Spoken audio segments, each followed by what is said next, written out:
I'm not sure we're used to sharing this level of loss in our society, in public, with each other, especially in a video game. That Dragon Cancer isn't a video game that you're meant to win. It's something that you're meant to live through. I can't find the words. I can't put it into words what I've experienced and what I've felt.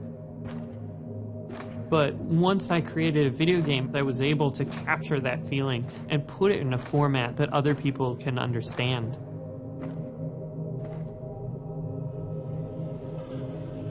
Dysphoria, in a lot of ways, is a game about failure. I felt like I needed some way to be processing all these incredibly frustrating things I was going through. Any victories are all minor in the face of staggering losses.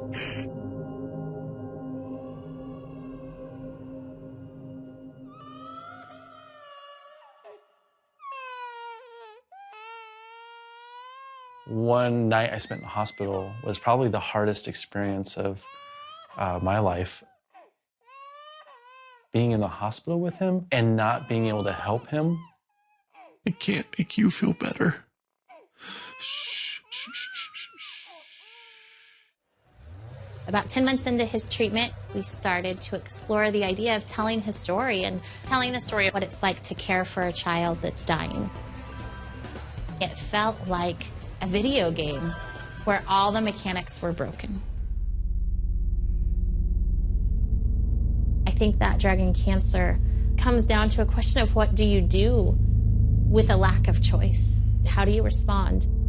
In a medium where you expect to be able to have things work out, to be able to overcome, when you suddenly can't overcome, then you really understand what hopelessness feels like.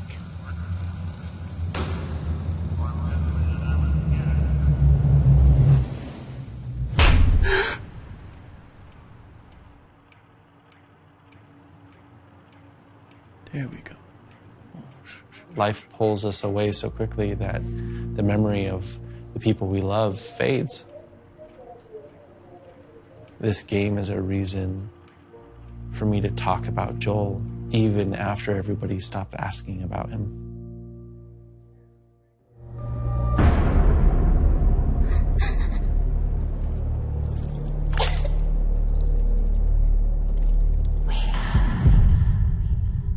Neverending Nightmares puts the player in this bleak and awful world of struggling with depression and OCD.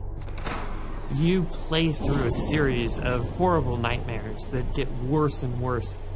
The genre of horror gives me a lot of leeway. The fear that I felt dealing with mental illness is real, and I can translate that to the fear that the player feels. There's a scene in Neverending Nightmares where you stab something between the radius and the ulna bone in the arm, and then using one bone as sort of a fulcrum for a lever to tear the other bone out of the side of the arm. That is actually a representation of an intrusive thought that I've had.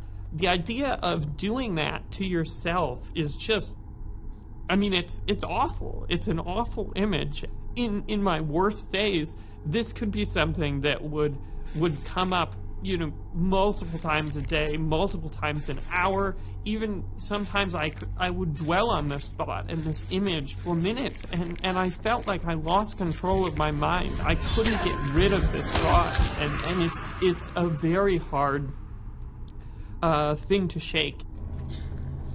But once it's in the game, once it's on the screen and I can point to it and say, hey, this is something I've dealt with, they lost their control over me, which is an amazing feeling.